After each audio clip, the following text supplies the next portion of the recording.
Hey guys, it's GalahadB again, and I am back with round 2 of the 2022 WotR tournament Top Cut. And my opponent for this round is Tyler. I have only played a single game against Tyler previously, so yeah, I don't really know how good he is. But I mean, he made it to Top Cut round 2, so he can't be bad. And yeah, let's see if I manage to overcome him and proceed to the next round. So he was the highest seeded player going into the top cut.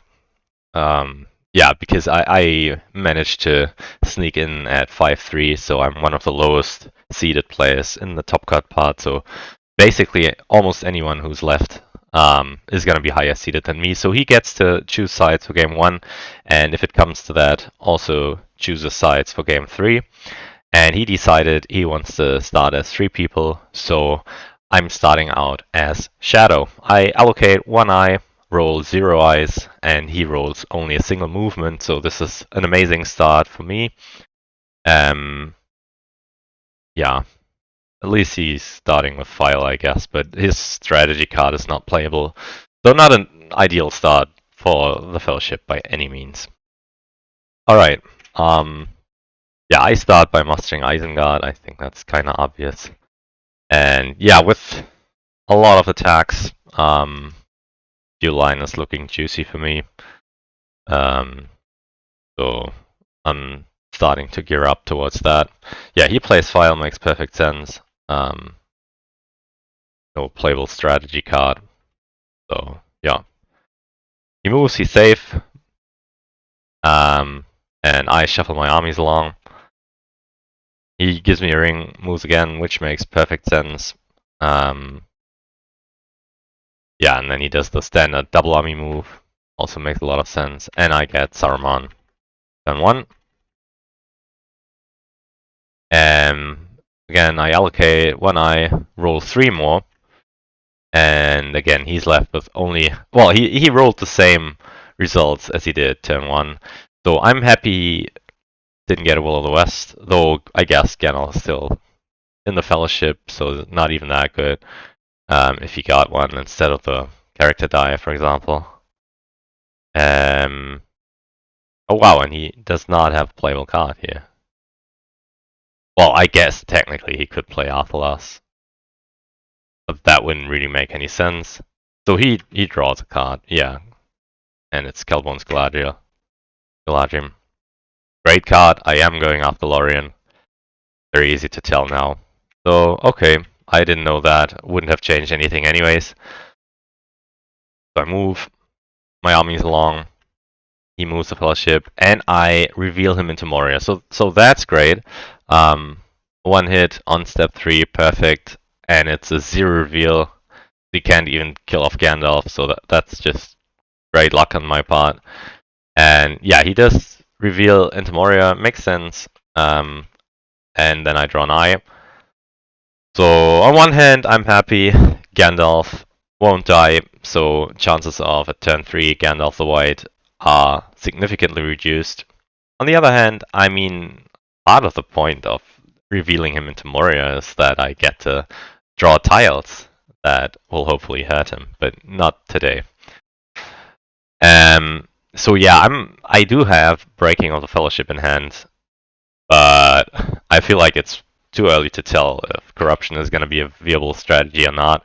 And I mean, suppose I play Breaking and I draw into 1, he can separate Gandalf, so he would get Gandalf the White turn 3 if he rolls a single Will of the West. Whereas it might be a little difficult to get Gandalf the White out next turn.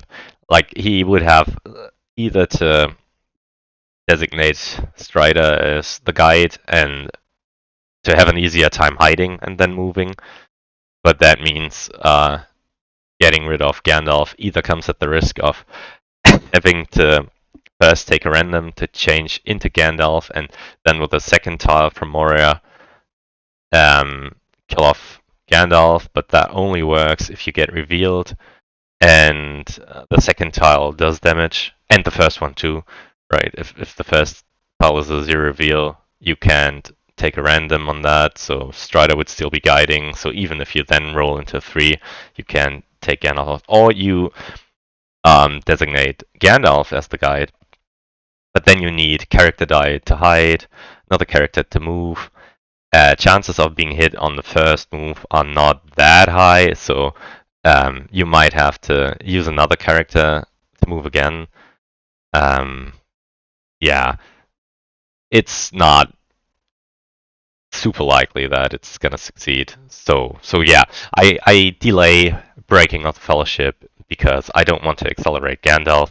And like even if it's a 2 or 3, he can do Gandalf plus 1 or 2 hobbits, and the hobbits might do sneaky stuff with Fearfire foes or something. So and Gandalf too, of course. So yeah, I feel like no, I don't want to break the fellowship at this point in time.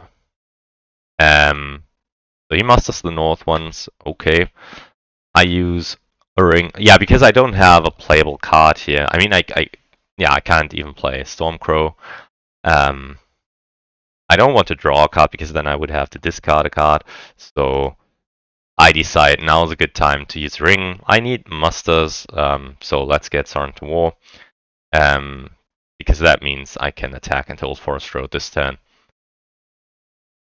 And yeah, he does another double army move, makes sense. I attack Old Forest Road, no card. And he does not have scouts, which makes me very happy.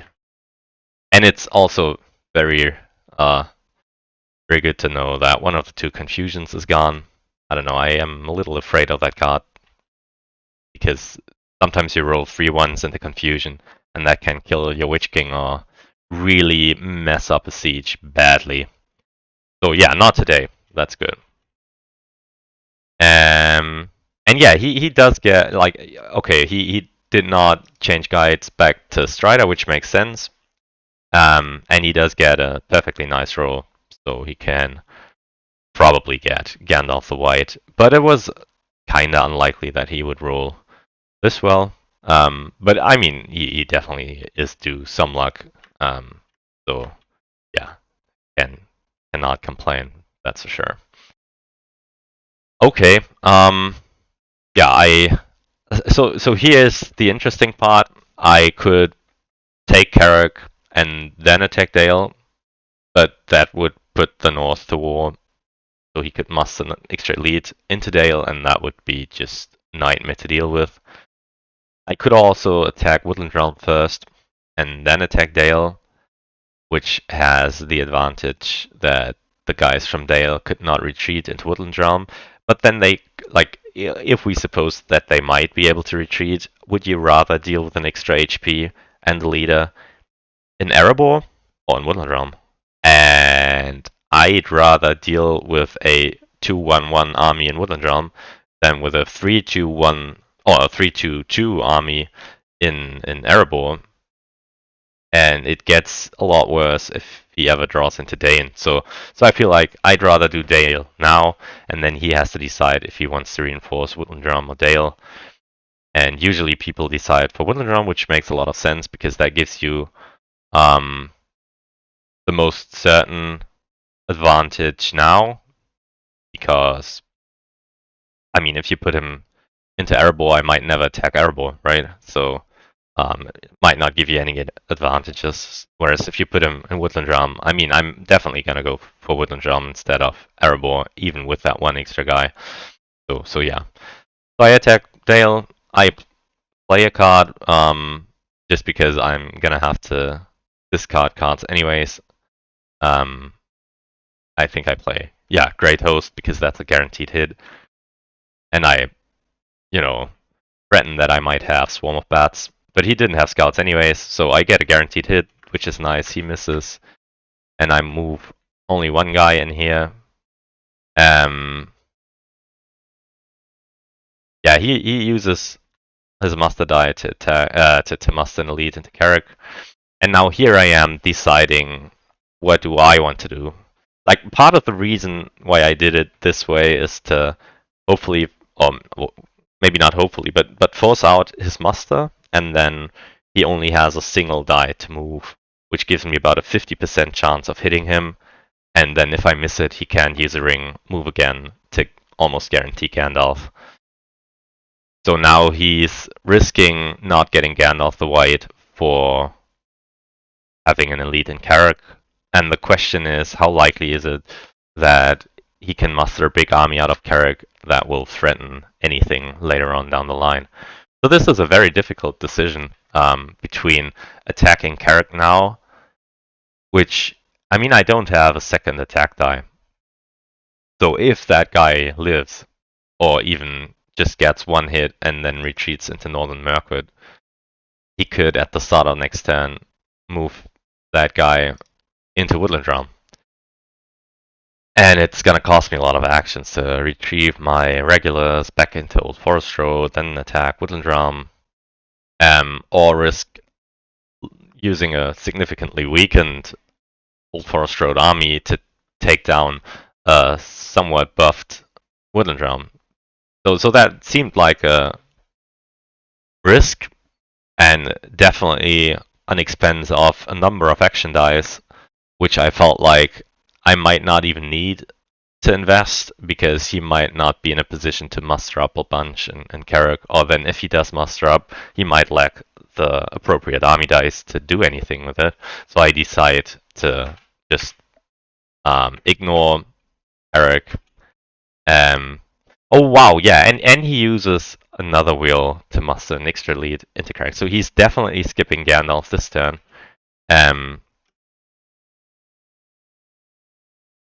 Which at this point makes me very happy, because these guys in Carrick will be a problem later on down the line, but he now invested a significant amount of actions, and somewhat likely Gandalf the White on this turn to have some leads in Carrick that we don't know yet if they will ever be useful to him or not.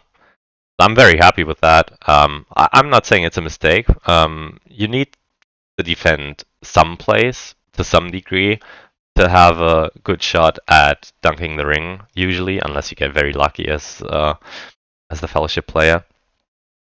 And so I think it makes a lot of sense to say, okay, I'm gonna try and make Jew a nuisance.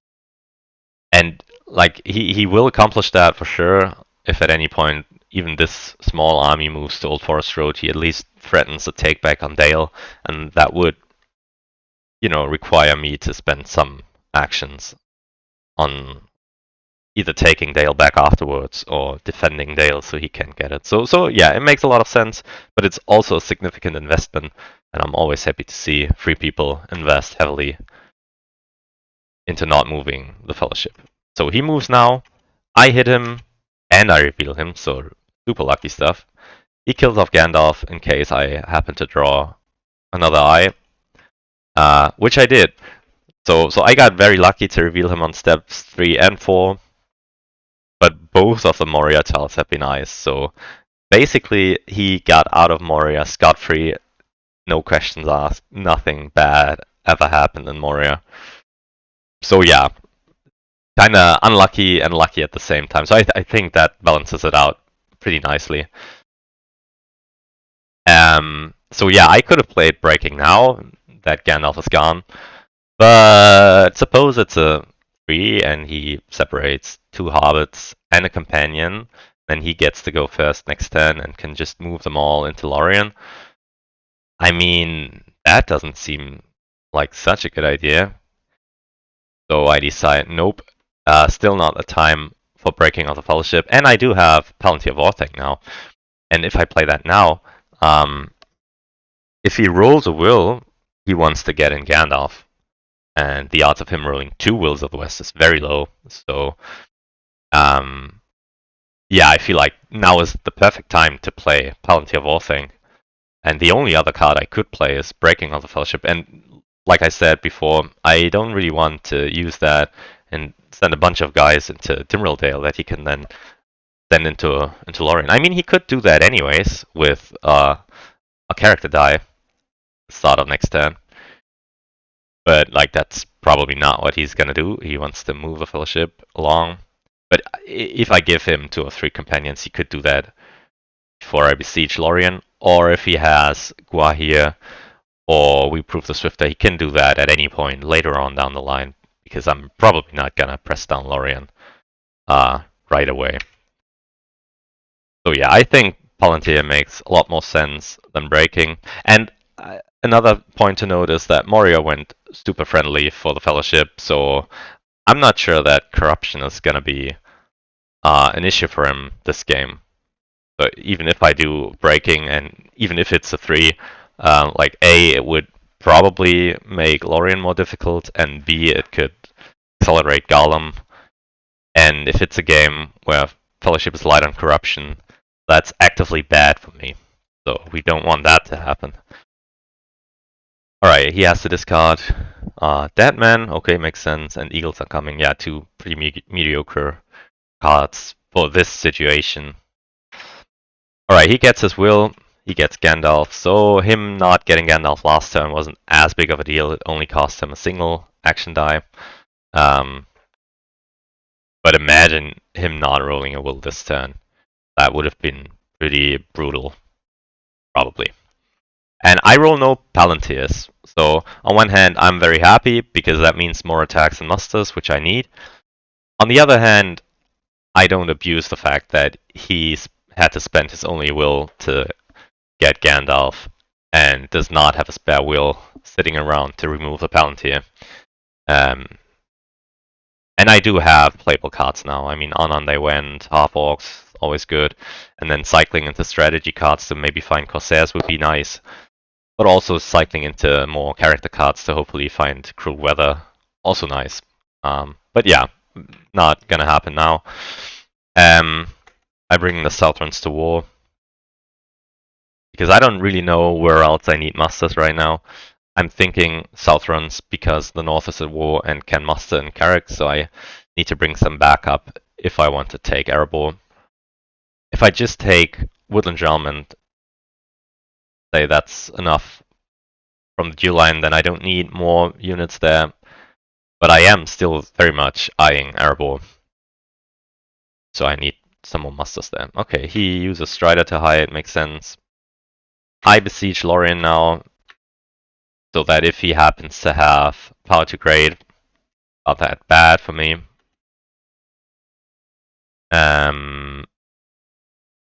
Yeah, now I take Woodland Realm, or at least try to. I probably use a Deadly Strife. Yeah, I do. It runs into Daylight, which is not great, but I didn't really have another super playable card. I mean, I could have played Dread in this pair, but it's not a strong army, so I don't need to preserve my hit points. And I'm certainly not willing to play half orcs. That's the best forward muster card, and the we come to kill effect in this battle would be marginal at best. So yeah, Deadly Strife's sort of my only play. And it runs into the worst card it could have run into. But still, I mean, somewhat likely I get my 3 hits. And I do. So yeah, didn't hurt me at all. He gets to its back, that's fine. And I'm at 3 victory points. And Fellowship is sitting on step 4. So that's basically a perfect start for me. Like I said, some risks to the G line because of the Carrick mustering point. But at least Fellowship is not moving very fast. I have a Palantir that could become bothersome, and Lorien is looking somewhat likely to fall. I mean, at least in my mind, because I don't know, he drew into Caliborn. But yeah, I must an extra lead into Rune, makes sense, I think. I don't merge these armies yet, because I feel like I might roll more musters next turn, and then next turn I can muster North Rune, and then merge these armies into East Rune. And I want to move to Umbar to threaten Corsairs if I ever draw that. So yeah, that's what I do. He moves, I hit him again, and it's another reveal. So yeah, rough going for the Fellowship. But light on corruption. And yeah, now I'm thinking a lot between, like I said, I think I might roll more musters next turn, and I want to muster in North Rune. But at the same time, what else am I going to do with my 2 dice this turn if I'm not moving those armies around? And I'd also have to discard 2 cards if I don't play any. So I am eyeing Shadow Lengthens, and that's what I'm going to do here. Merge these armies into Dale and take Iron Hills along with that. Yeah, I'm not 100% sure.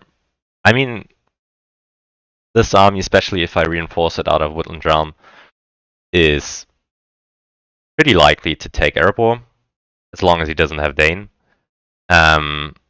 And even then, I think it's reasonably likely if I don't press all the way down, or if I get lucky. But Carrack might really become a problem. But I'm thinking, okay, I also have Farfox and Goblin Man.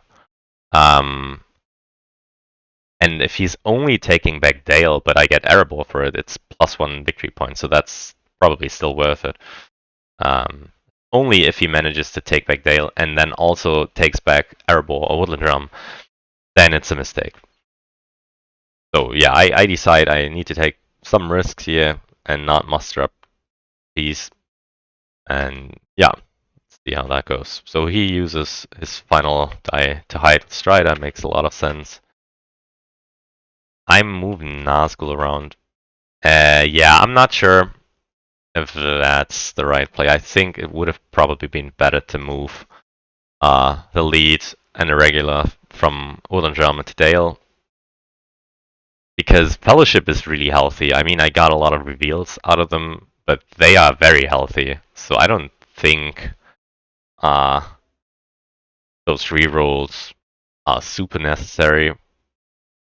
I'm not sure. Yeah, I think it's reasonable. It's not very efficient though, because this army against Erebor, yeah, that's a little risky. Then again, I do have Half-Orcs and Goblin Men, so I guess with that card it should be enough. We'll see. So I had to discard. I discarded Breaking of the Fellowship, because I value the red tiles more than Breaking. And like I said, Fellowship is still very healthy. Like they are halfway through and they are sitting on negative. What is it? 3 + 6 is 9, +1 is, yeah, -10 corruption. So super healthy. And they're not revealed anymore. I also got rid of a lot of reveal tiles, right? If you look at the tiles being drawn, that's 5 reveals. I mean, the 2 eyes didn't do anything, but that still reveals out of the pool. So the remaining pool is not even that likely to reveal them anymore.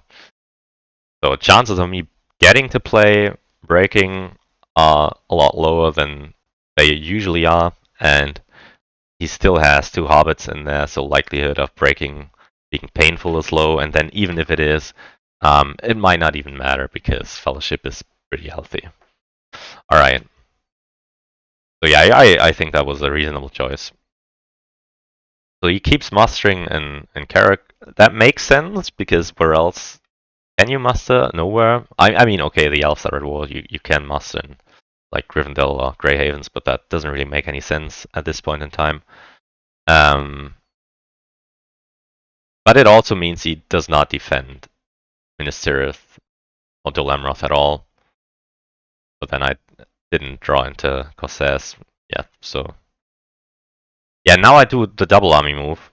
And if you think back about last turn, I mean, there was a regular and a Nazgul on here, and I used the character die to move the Nazgul over here, and now I'm using half of an army action to bring the regular over. Yeah, that's not very efficient. That's a waste of half a dice. Half a die. So not great. Probably not the end of the world, but not super great. Now Besiege. Terrible. I bring everyone because even though I worry about this army, he does not have an army master die anymore. So the only way this army marches into there right now is if he musters a leader in there and the regular elsewhere, and then uses both his character dice to move this army over to Dale. And I'm super happy if he does that. So I'm not worried about this turn, and the idea is to just take Erebor this turn, and then we'll see what he's up to next turn. So I'm not worried for this turn. So I proceed with my plan and try and conquer Erebor. And yeah, my cards are great, but both perhaps not the greatest to play on turn 1. I mean, Mumakil and Deadly Strike both super good. I think I probably lead with Mumakil. No, I lead with Deadly Strife, and it runs into another Daylight, so that's not super great for me. I get 2 hits though, that's fine, and he gets 4 hits back, which to me is okay because my army is pretty strong still. I don't press because it's not that strong anymore. I mean, I have 9 HP against 4, so yeah, probably even if I press, that should be enough. But eyeing the Carrick army, I want to preserve my HP to the extent possible. He moves, he's safe. I hit Airball again. Swarm of bats. 1 hit against 1 hit. I think, yeah, now I press. And I draw into Desperate Battle. Perfect. Shall play now. And I get my 3 hits. He gets 3 hits back. So, yeah, I did take Airball. My hit points are very low now, though. So, if he sets his mind on taking back Dale, that will almost certainly work. But I have half orcs to reinforce whatever stronghold he decides to besiege, probably Woodland Realm. So the siege in Woodland Realm would not be easy to win for him. And I have 2 more forward muster cards that I could draw into. And crucially, I saved Shadow's Gather. That's one of the strongest strategy cards in the game for the Shadow, because that lets me reinforce a siege that's not going my way, which, as we know, could be Lorien because he has Calborn, or whatever other stronghold I am targeting. So yeah, it's always good to have that card. He moves again, he's hit, not revealed, which, like I mentioned before, very likely not to be revealed anymore. And yeah, I start to muster into Dol Guldur because A, that would let me reinforce Woodland Realm and save the Dew line with Shadow's Gather. Or B, it could also let me reinforce Lorien if I need to. Or C, if I ever besiege Helm's Deep or Minas Tirith, it's only 1 move from Dol Guldur to Western Brownlands, and then I can play Shadow's Gather. So, like I mentioned, it's a super flexible card, and if I muster in Dol Guldur, I can reach basically everywhere, almost everywhere. Not Dol Amroth, not Eriador, but other than that, I can reach everywhere with relative ease. So that's where I'm going with my musters. One other possibility would have been to muster up an Orthang and threaten Helm's Deep. But I feel like maybe I'll draw into a new Powers Rising, and then I can decide to go Rohan. And if I don't, then it might not be worth it. I don't know how many more musters I'm gonna get, but 2 leads into Dol Guldur seems like very flexible, very easy to get good use out of it. So he plays Calborn now, and I'm very happy that I have some reinforcement sitting in Dol Guldur. And yeah, what do I do now? I can't really attack anywhere with an army with Nazgul. I could play Red Tile now, but that feels underwhelming with the character die. So I decide, okay, I need to reposition my Nazgul anyways, because they've done their job in Dew. And me revealing him now means it's very unlikely he gets to Mordor next turn. And I set up nicely for Lorien. Because yeah, Lorien is the only place where I have an army that is currently besieging a stronghold, so that's the most natural target for me to go to, even though it's not going to be an easy battle. But it's going to be a battle, that's for sure, and I definitely need leadership to even try that. So that's where I'm going. And my thinking is, yeah, if it's not going so great, I can take things slow. Sometimes that's enough to win the siege. And if it's not looking good at all, I can Shadow's Gather, Dol Guldur into Lorien, which means I'm giving up Dale, but it means I probably can still save Woodland Realm and Erebor, so that might be okay. Alright, so things so far looking super good for me. I'm on 5 victory points, and he's probably not getting to Mordor this turn. And And yeah, Lorien is probably going to fall at some point. So, but he rolls 4 characters now, so suddenly it looks like he might get into Morio, into Mordo this turn. Um, Let's see. So I try Lorien, nothing really changed, but I did draw a perfect card in Balrog, so that's great. And I tried to fish the cruel weather so that he is very unlikely to make it to Mordo this turn. And yeah, Balrog gets 2 hits, that's great. That basically cancels Celeborns. And I roll 3 more hits in combat, which is super lucky. Yeah, I'm +3 on 6s right now, +3 on 5s, so I'm definitely getting lucky rolls everywhere, basically. Like, I got great action dice and great combat rolls, so very tough going for the Free People's player. And yeah, seeing the fight go this well, I decide to press. Play They Are Terrible, because that's the only... Well, I could probably also play Onslaught, but yeah, that seemed less than to be good. And yeah, I get 2 more hits, so perfect. So now I'm at 7 victory points, and the Fellowship is not in Mordor yet, which is typically a very good sign for the Chateau, and makes me feel very happy about the way things are going so far. So now the question is, where are my final 3 victory points coming from? It would have been perfect if I had drawn into Corsairs, because then obviously I Corsairs into the Lamroth, take the Lamroth, and then threaten Pelagier. But I don't have it, and it's not super likely I draw into it like next turn. So I'm thinking, where do I have armies that can reach Stronghold fairly quickly? And that leaves the Umbar army. So yeah, either Golemroth or Minas Tirith to me is looking like the best place to go. Okay, he moves the Fellowship, I hit him, and I do reveal him, which was unlikely. Like I said, I've already drawn a lot of reveals, but I guess not super unlikely. 40% chance, yeah. So that's good for me, because if I reveal him again, he cannot make Mordor. If I had Cruel Weather, he cannot make Mordor. But I mean, he can still hide and move twice, and if I don't reveal him again and don't have Cruel Weather, he can make Mordor. Might be a little painful, but like I said last time, his corruption is looking very good, so definitely something I worry about.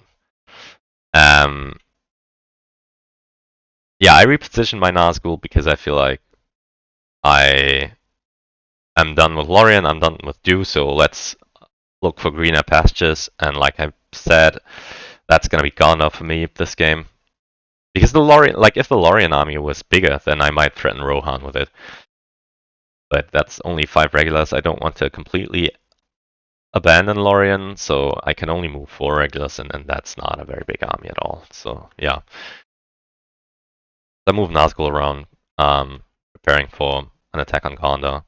And now he uses a character die to hide the Fellowship, which makes me think, okay, if he plays it that way, then he's starting to worry about corruption, and is probably not trying to dunk to get to Mordor this turn, because then he would have just used the Muster die. Yeah. Yeah, I move Umber out. I move the Erebor army to Pelagier. Yeah, I mean, I don't want to give him Dale for free. It's a little risky, I suppose, if he gets 2 or 3 hits when attacking into Dale, then Erebor looks super weak. But Erebor is much easier to reach, much more difficult to reach than the already weaker positioned Woodland Realm. So I feel like if I can force him to Erebor instead of Woodland Realm, I'm winning dice. And if he has to do battle Dale first, then it's likely that it's going to be more bloody for him than for me. And it's half an extra die. So yeah, I think it makes sense. Other alternative would have been to move order armies either out or merge into Minas Morgul, have reinforcements for either Minas Tirith or Pelagia or whatever I choose to go for. Yeah, I keep on mustering in Dol Guldur. He moves the Fellowship. I hit him. I don't reveal him. Takes a random on a tree, and it's Strider, so I'm very happy with that.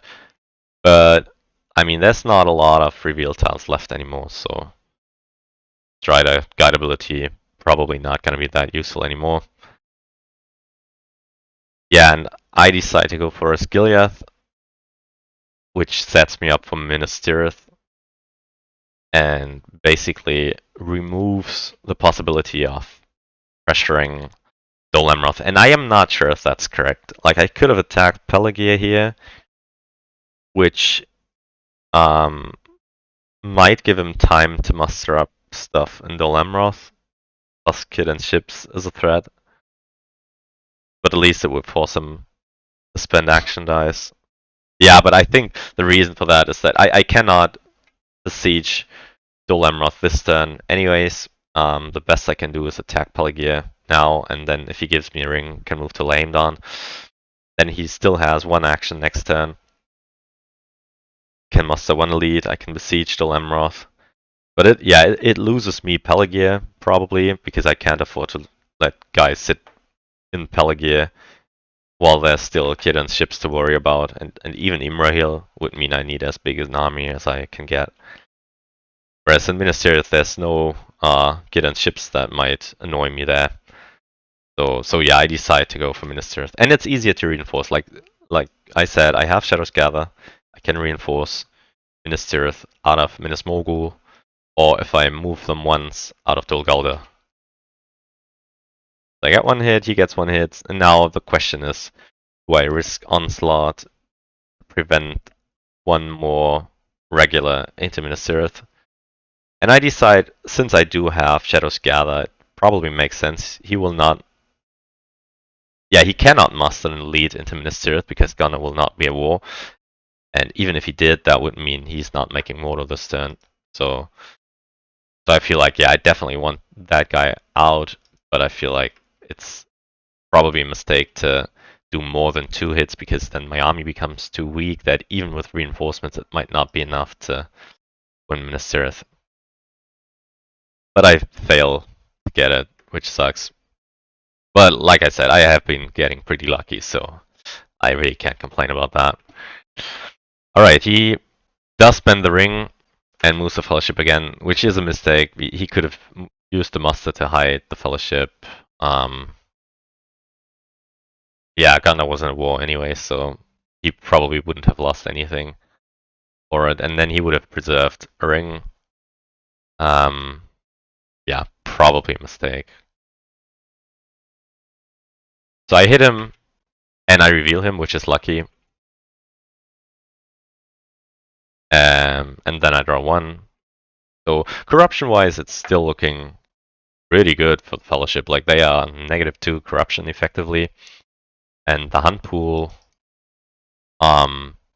is not that bad. It's a fairly small hunt pool. There's a blue and no red tiles, so that's, yeah, pretty good, I'd say, for the free people. And yeah, I muster an extra lead now into Minas Morgul because I'm thinking I'd rather reinforce Minas Tirith out of Minas Morgul than out of Dol Guldur, because that leaves the Dol Guldur army free to prevent him from taking back the Dew line. Yeah, maybe, I don't know, maybe that was a mistake. I just got 1 with Sorin Toil because, yeah, I don't think that's worth it anymore. So he's into Moto now. And something to think about, right? I played Palantir of Orthanc on turn 3, I think, or turn 2. And I think I have rolled 0 Palantirs afterwards. Yeah, I've rolled 2 Palantirs all game. I'm -7 on Palantirs, which usually I'm super happy about. But in this particular game, it's kind of unfortunate because that Palantir is sitting there doing nothing, and he's not even bothering with it because why would he, right? I mean,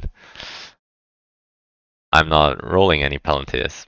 So it's interesting to see, and he made the perfect call here of even when he had a will, I think he had a will on some terms, he didn't bother removing the Palantir because I didn't have a Palantir anyways, so there was no real reason to do that now. Can always do that with a ring if I roll like 4 Palantirs in one turn. But that never happened, so he wisely preserved all his resources to only deal with this issue when he needs to, which apparently is never. Yeah, we both get a pretty good roll. I get a lot of ice. I'm not sure if I'm happy about that. But at least, I mean, the pool is kind of small, so the odds of him running into ice is pretty high. And like, if he runs into an eye here, then corruption is starting to become an issue, especially if he also runs into one of the red tiles later on. And so I'm thinking here, what do I do? He's hiding the fellowship, of course, but do I go for a win this turn, or do I play my red tiles now and go for a win next turn? And it is possible to win this turn, because, and only because, I have Shadows Gather. So what I can do is, I can attack Minas Tirith and let enough guys sit in Osgiliath to threaten Pelagear, and then reinforce Minas Tirith out of Minas Morgul with Shadows Gather, and then win the fight in Minas Tirith. And I think that's pretty reasonable odds of succeeding.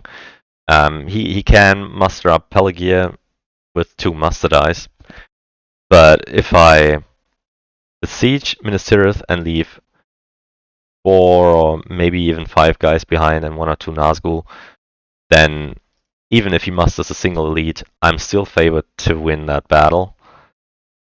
So he can get a second muster into Pelagear.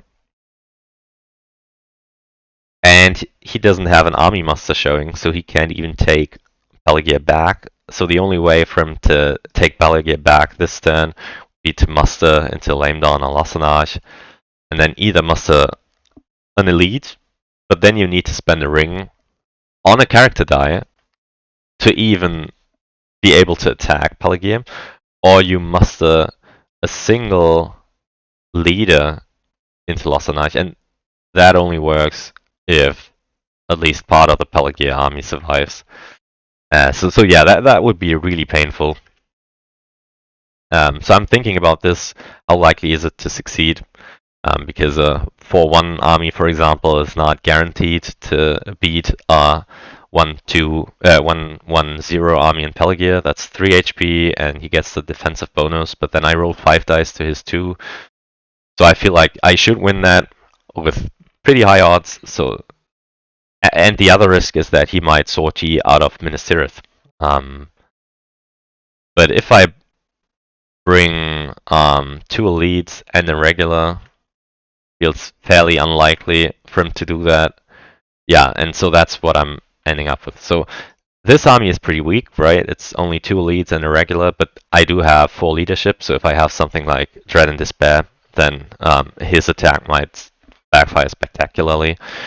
And I force him to use a character die if he wants to sortie out of it, and he wouldn't even get that much, because then I still have a pretty big army in Osgiliath, and then I will just attack Minas Tirith out of Osgiliath, bring everyone in, and he would have spent a character die instead of moving, which would mean it's almost impossible for him to win next turn, so that I buy myself a full turn, which should be enough to get me the win next turn. So that's my thinking anyways. Okay, I leave 2 Nazgul behind, I guess, because I only roll 3 combat dice anyways, so no reason to get more than 3 leadership, and I don't have Dread and Despair anyways. So I guess one risk would be if he sorties out of Minas Tirith that he might get 5 hits, but that's really unlikely, and I'm willing to take that risk. Because, I mean, if he gets two good moves this turn, then he definitely threatens to win next turn. Corruption is likely not an issue, and there's a bunch of tiles that will not reveal him, so there's chances for him to move twice this turn. And yeah, I need to pressure him, in my mind anyways. But he does have Kid and Chips, and he correctly reads me threatening Pelagear, and then threatening to win this turn.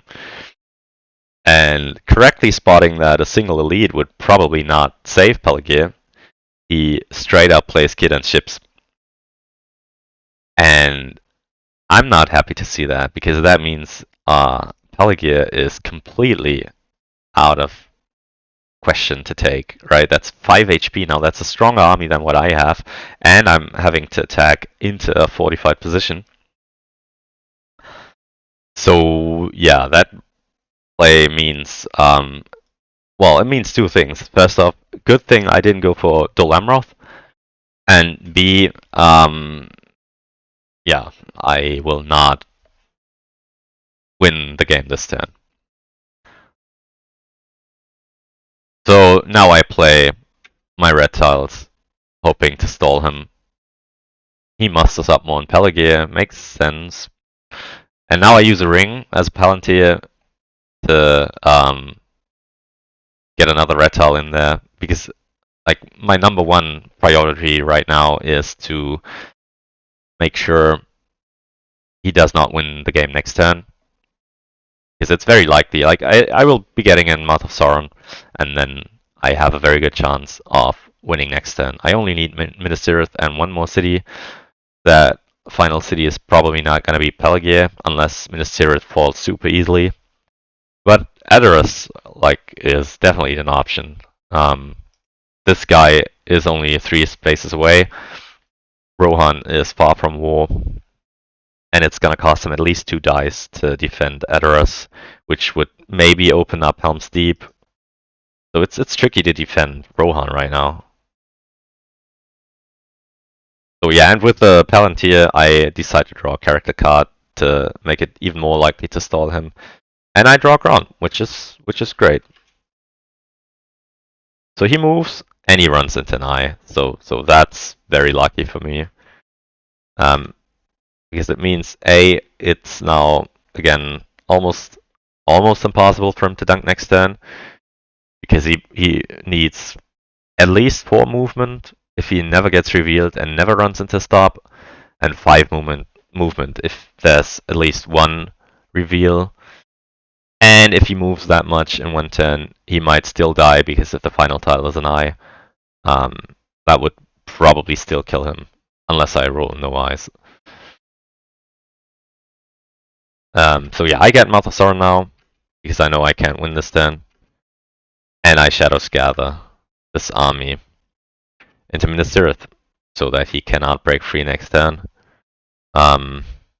Maybe you can make a point that I should have waited on that, so I can get another muster in, but I don't have... Oh, I do have more elites, okay.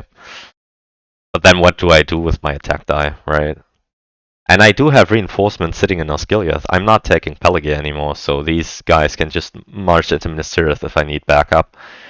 So this is now a 12 HP army against 6 HP. That's definitely in my favor to win. And also very likely to win with a single attack die. Plus, I still have saved it from like turn 1 or 2, Half-Orcs and Goblin Man. So I can reinforce Minas Tirith. I don't need to wait for next turn.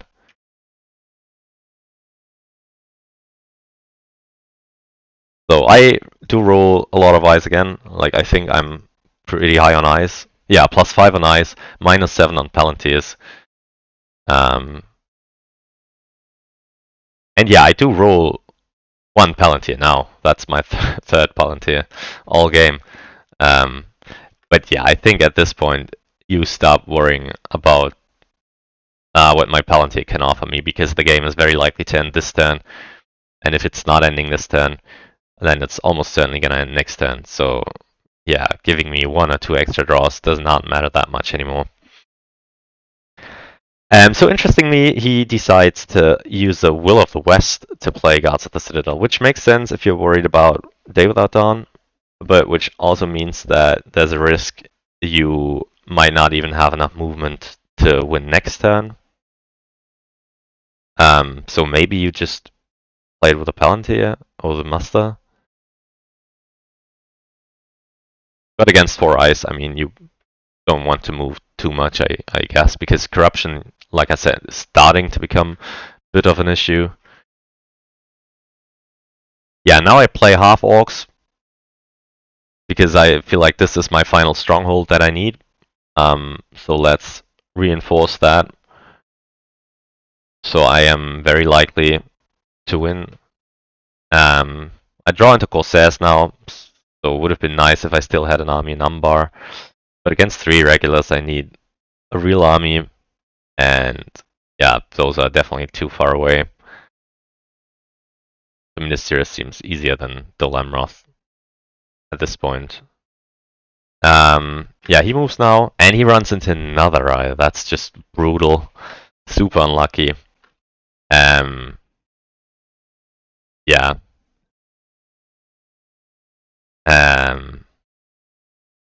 The one good thing is it gives him Golem now, which dodges the remaining reveals. But I mean, there's only 2 of the normal reveals that he can dodge with it. Yeah.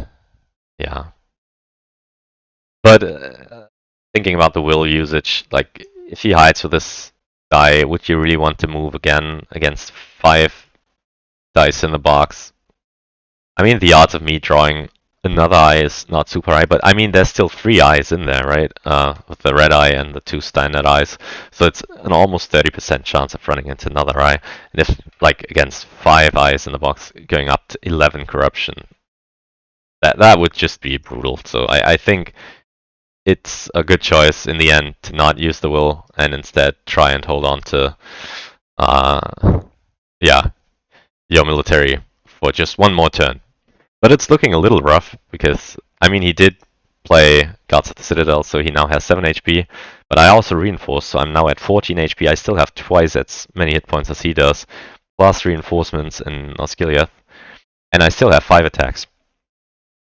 So in my mind, I have 2 attacks for Ministerieth. 1 now. Then I can reinforce with 1 die, move the guy from Path Calibrant down to Easternnet. So that's, yeah, 1 attack with Ground, reinforce and move the guy from Easternnet, attack Ministerius again and win it, and then 2 more dice to move the guy from Path Calibrant into Edoras and win the game. So that's the plan. Use Grunt now, and then finish with Edoras. And it's uncomfortable for him to defend Edoras because Rohan is not at war, so the only 2 cards that, well, 3 cards technically, I guess, Scouts, the Red Arrow, Eomir, and Theoden, but I think he already played Theoden as his daylight effect. Yeah, Riders of Theoden is gone, so it's only 2 cards that he could have that thwart my plan. And the other option would be to have this army move into Edoras. But that would spend his character die and a ring. So I'm also very happy if he does that, because that buys me 1 more turn for sure. For almost sure. So yeah, I use Grant, and I'm thinking since in the first round he cannot play a combat card, I'm free to play a more risky card like Relentless Assault, taking 2 hits to myself. In hindsight, I think it was a mistake. I should have, because I have an Isengard unit, should have opened with Devilry of Orthanc and then play Relentless Assault on round 2. And then if he plays something nasty, I just don't take a hit to myself and roll with it.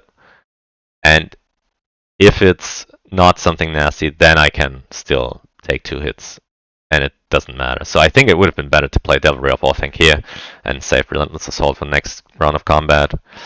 But yeah, I do it this way, and because I have a lot of reinforcements sitting in Osgiliath, I'm pretty freed up and can just take 2 hits. But I don't roll so hard, it's only 2 hits. And he rolls 3 hits back. So my army is shrinking significantly because that was basically 5 hits to my 14 hit point army. But it's all good. I draw Fighting Urukai, which is great because I do have an Isengard unit in there. So yeah, now I play Devilry, and it runs into advantageous position. So like I said, probably better to do it the other way around, and then against advantageous position, just don't take a hit. Then I would have 2 more hit points here. And I don't get a hit. He gets 2 hits, and yeah, those 2 hit points are costing me quite heavily here. But it's only 5 HP he has left. He doesn't have another strategy card, so I feel like now is the right time for Deadly Strife. And I roll only a single hit on 9 dice with Deadly Strife. And he gets 5 hits back. So that's just a nightmare now. That means it's almost impossible for me to take Minister this turn. Yeah, and maybe not ever. That's just wow. That's just super unlucky. I mean, I probably still have good dice results. Yeah, I'm +0 on 6s and +4 on 5s. But -8 on 4s, which was big this turn because both Relentless Assault and Deadly Strife would have hit on 4s, and I didn't roll 4s, 5s, or 6s basically. Well, I did roll 5s, but they almost didn't hit, like on the second round of combat. I rolled a lot of 5s and they didn't hit. Yeah, I delete the die because yeah, I had to take 5 hits, right? So 2 elites and a regular. But I had Fighting Urukai in hand, so I wanted to keep an Isengard regular. I did kill the die, so my turn's done.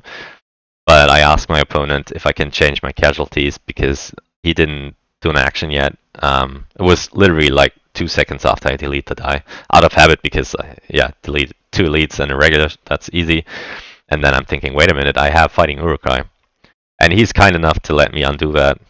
So now I do still have an Isengard regular, which will probably not help me this turn because even if I move these 4 guys into Minister 6 HP against 4, and I don't have a great combat card anymore. And I also forgot to draw a card from Palantir. So I think I also asked my opponent if I can draw for Palantir. Oh, actually, I played Ground, but I played it with the character die. Yeah, I played it with the character die, so I don't get to draw. Yeah, I threaten a take on Edoras. He counters with moving parts of the Force of Eisen army to Westernet, which with a ring can save Edoras. And since I'm not taking both Edoras with a fight and Minas Tirith, there's no real reason to move into Edoras right now, because then he can push Rohan to war and then reclaim Edoras next turn. And then it starts getting really difficult to even see where my 3 victory points are coming from. So I decide to take my time. And he has, there is another way. Usually, it would be best to save it to move and not to just hide. But given the fact that he has a Palantir now, it makes perfect sense to use the Palantir now because he might not get a Palantir next turn. And then he might be short 1 move that he could have had if he used the Palantir he had this turn to heal and hide. So I think that's a very reasonable play. Yeah, and I bring dudes over from Minas Morgul to Minas Tirith because I feel like 6 HP against 4, that's not likely to happen. But 9 HP against 4, that's pretty likely to win, especially if I play Fighting Urukai. And he still has to take 3 steps next turn. There's 2 red tiles in there. There's decent odds that he's not going to be able to dunk next turn. So yeah, that's my thinking. And yeah, turn 9, and I roll A bunch of musters, only a single attack, and a single Palantir. Not amazing. But thankfully I have Mouth of Sauron, and yeah, so I do have a shot at this. So uses the will to move, makes sense. It's a 3. That's a little uncomfortable. It's not an eye, so he does not have to reveal himself. But going up to 8 corruption means that any eye would kill him, and any red tile would probably also pretty much kill him. Because either he would have to reveal to absorb 1 point of damage, but then he can't dunk anymore, or he does not, and he's on 11 corruption, and basically anything would kill him. Well, almost any. I mean, there's a 1 and a 0 and a blue tile, so not everything would kill him, but it's, yeah, dangerous. But he takes the 3, it makes sense, because otherwise you probably can't dunk this turn. I merge my armies, I threaten Edoras, like I mentioned I would try to. He uses the ring now to protect Edoras. And yeah, we discussed after the game, doesn't make sense to do that, because he could try to dunk with 2 character dice and a ring, so 3 more movements. But it would have been a risky dunk, because he needed to dodge the 3 eyes on both steps. Pretty much, unless he runs into File of Galadriel on his next move, then if I don't use my ring, yeah, then he wouldn't even give me a ring yet. So it's a little risky. I think the odds were below 50% of him dunking against this pool on this corruption and with this dice roll. But it would have been possible. But that would have certainly given up Edoras. It would have also meant it's impossible for him to reclaim Edoras without spending 2 more dice. One to get Rohan to war and then attack out of Western Net. So yeah, I think if you think Minas Tirith is going to hold, that's absolutely the right play. But it does significantly lower your odds of winning this turn, because now any eye would kill you, and even if you had something great to play like Bilbo's Song, it's yeah, you can't afford to play it because you're out of action dice. So I'm happy to see him using a ring not to move the Fellowship, because it means very unlikely for him to win this turn. And I happen to have drawn into Rage of the Dunlendings. So I feel like even though I have a bunch of musters, I can still win this turn, even if I don't do it in Edoras, and still go to the Shire. And with him not having a ring anymore, he cannot even play Power of Tom Bombadil, even if he had it in his hand, which he does not because he already used it in some battle. Yeah, I think in Minas Tirith, so that's not even a threat. So yeah, I mean, I'm commenting on this. It's starting to get a little desperate because I'm not sure if I can win in Minas Tirith, and Fellowship is looking extremely likely to dunk next turn if they move once more this turn and it's not an eye. They are in perfect position to dunk next turn, and he might not even move again this turn and just go for next. So yeah, if Minas Tirith is not working out for me, then I'll probably lose. But I mean, 9 HP against 4, and I have Fighting Uruk-hai. That's pretty solid odds, I think. So I try to do that. I play Foul Stench because that's the only defensive card I have. And also I want to draw into more character cards. So that maybe I can stall or corrupt him. And I get 2 hits. I'm very happy about that. And he accidentally rolls 3 rolls, so these 2 5s don't count because of Foul Stench. So it's only 1 hit from him. And yeah, this looks like a possible win now. I play no card, I don't get a hit, but I have a 3rd run of combat because of Fighting Uruk-hai, and now I can play Onslaught. I get 1 hit, he gets 1 hit back, and I can sack 4 because all I need is a single additional hit. And while he does threaten a retake out of Osgiliath, A, that army lacks leadership, and B, he's out of rings, so it's impossible for him to take back Minister this turn. So yeah, I get my one extra hit. I do take Ministerith. And now suddenly it's looking really good, unless he goes for a Desperation Dunk. Which he does not. He brings Gandalf over to Osgiliath. Yeah. I mean, he couldn't know that I had Rage of the Dunlandings in hand. So that does make some sense, because then he can threaten retake next turn, buy himself more time. But it also means he needs to prevent me from getting my final victory point this turn. And with a ring, and with... Oh, I used Mouth of Sauron already. So yeah, I only have 2 more attacks. But that's enough to muster 3 more leads into Near Harad, and then move Near Harad to Pelagir, which he can defend against, but then he would have to use his character die to move, well, some part at least, from the Osgiliath army to Pelagir. And then if I do have Rage at the Dunlandings, he just loses the game because he cannot adequately defend the Shire anymore. And he also can't dunk the ring anymore. So yeah, I'm very happy to see that, because this means, yeah, and now I realize, oh wait, I played Fighting Urukais with Palantir, so I should be getting a draw. It's a little weird. Do you allow that or not? I mean, it's a tournament after all. I made the mistake, so it's basically my bad. On the other hand, it's a mandatory draw, so both players need to remember that.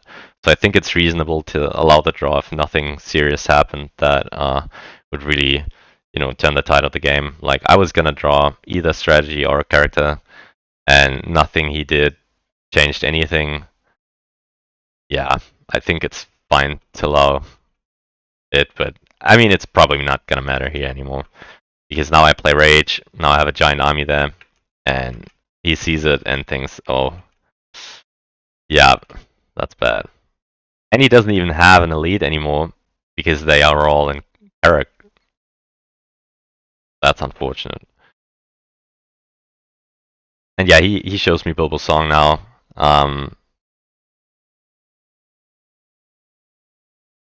And I can play Ring Race with my ring to improve my odds even further in the Shire. And I get my 1 hit. In this round, he doesn't hit anything. He stays, I hit, and I win the game. And yeah, we discuss afterwards what he should have done this turn. And we both felt that moving Gandalf to Osgiliath didn't really do much for him. I mean, I guess it allows him to defend Pelagir, because otherwise he couldn't even get Osgiliath to Pelagir to defend against an attack from Near Harad. But once he saw Minister fell, I think there were some pretty good odds that I could also get my 10th victory point. So you probably should try to dunk. And the odds were about 30%. He didn't have a ring anymore, so he couldn't have played Bilbo's Song, so he would have been at 8 corruption, so any eye would have killed him. Any red would have completely stopped him. And the 3 and the 2s would have been bad as well, because if he runs into 2 and he would have to take the 2 as corruption, then you go up to 10. Then if you run into the 3 afterwards, you still die. If you run into the 3 first, you go to 11, and then even if you run into 2 afterwards, you could reveal to reduce the damage by 1, but you'd still end up at 12. So you would still die. Yeah.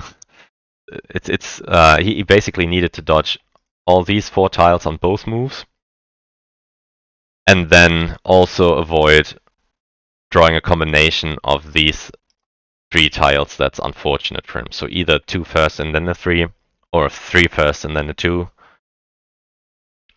A 2 first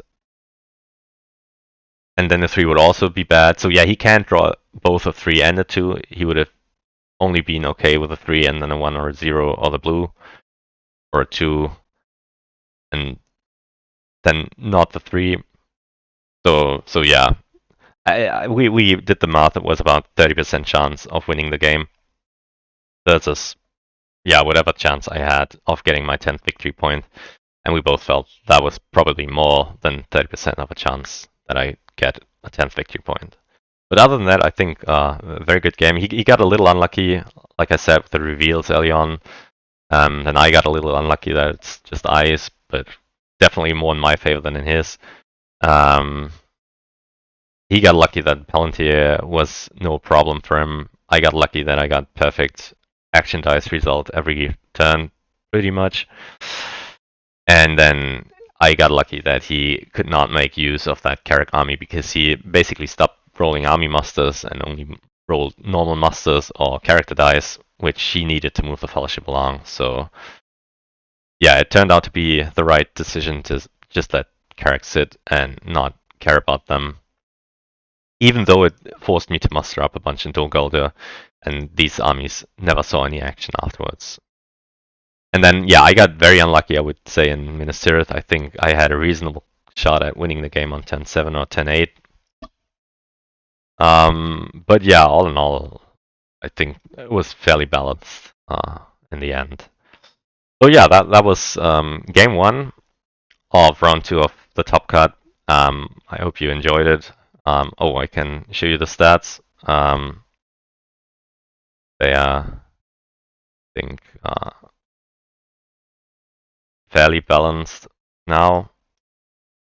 So yeah, basically average dice results for the 3 people, but like I said, low on army musters, which meant that his current army was kind of stuck there.